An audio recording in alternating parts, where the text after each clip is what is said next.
Você conhece alguém que trabalha com a mãe ou que dá emprego para um primo? Uma pesquisa do Sebrae mostra que 36% dos pequenos negócios possuem parentes como sócios ou como empregados.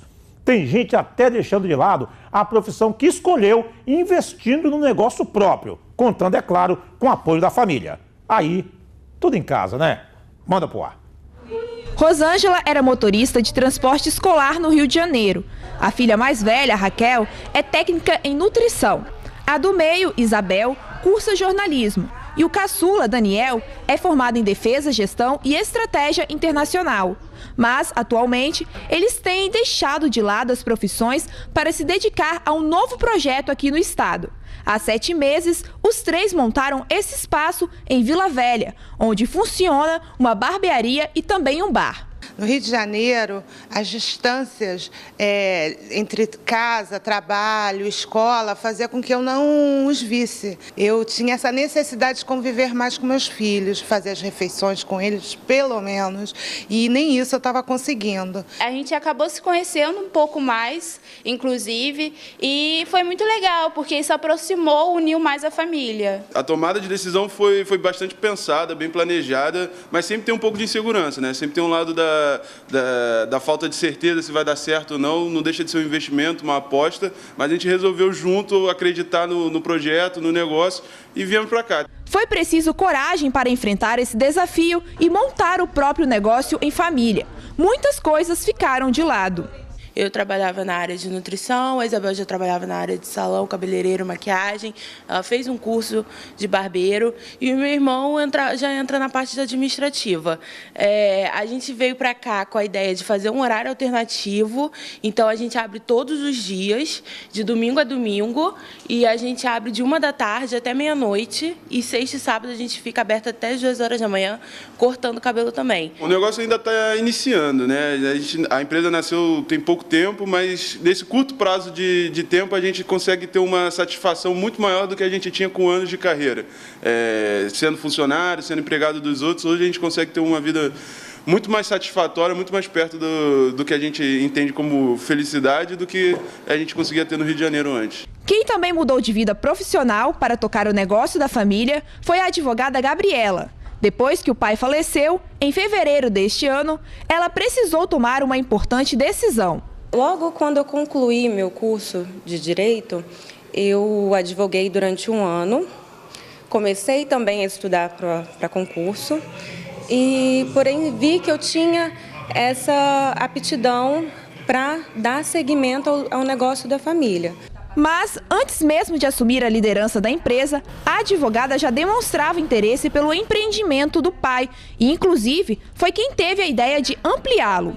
Tendo em vista a alta, do hambúrguer gourmet, vamos então montar uma hamburgueria gourmet. Para administrar a pizzaria e a hamburgueria, Gabriela conta com a ajuda da mãe e do noivo. Acaba um ajudando o outro, a troca de experiência é muito válida, entendeu? Então a gente está sempre se comunicando, está sempre trocando ideias. Desde pequenininha que ela ajuda, ela sempre gostou dessa parte de cardápio e sempre olhando tudo, sempre teve essa visão. Aí isso aí ela já cresceu, a gente já sabia. Trabalhar em família, eu digo que pelo menos com o núcleo familiar é muito prazeroso.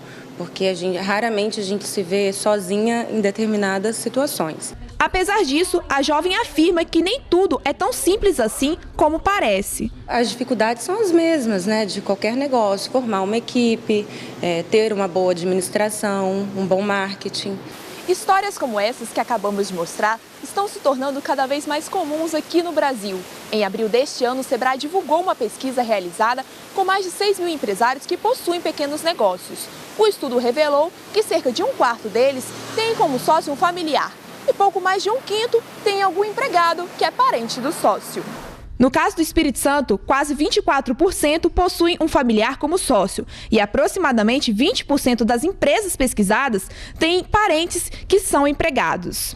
Para quem pensa em investir neste tipo de negócio, deve ficar atento ao que diz esse economista. Ele afirma que é preciso tomar alguns cuidados. Preciso saber ao certo como é que vão ser o valor do capital que vai ser investido, como é que vai ser a remuneração de cada um desses sócios, como é que vai ficar no caso, por exemplo, se eu fizer uma dissolução daquele negócio. Como é que eu vou fazer para devolver aquele capital, se a pessoa vai poder sair, em que regras, o salário que vai ser definido para cada uma das pessoas que trabalham nesse negócio e também uma definição se haverá ou não retirado, porque no início de um empreendimento, às vezes é necessário que aquele resultado do negócio seja reinvestido. Então é preciso entender um pouco essas questões. E por mais que a gente às vezes estabeleça um negócio de confiança com um familiar, é bom ter esses pontos no papel para depois não haver algum mal entendido, e é muito importante ter essas regras bem claras. Eduardo Araújo também destaca o lado bom de trabalhar em família.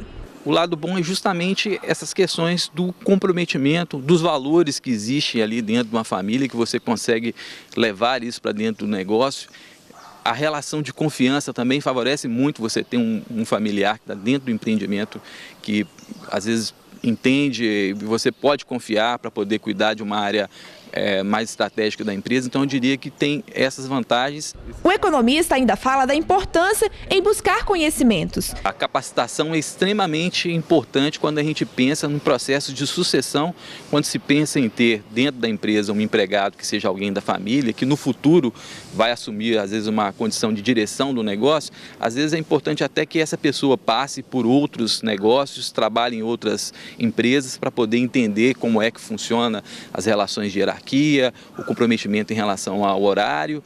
E às vezes investimento nessa formação é algo que vai fazer um diferencial. Sabendo dos grandes desafios que tem pela frente, Gabriela já pensa em voltar a estudar e fazer um curso em gestão empresarial.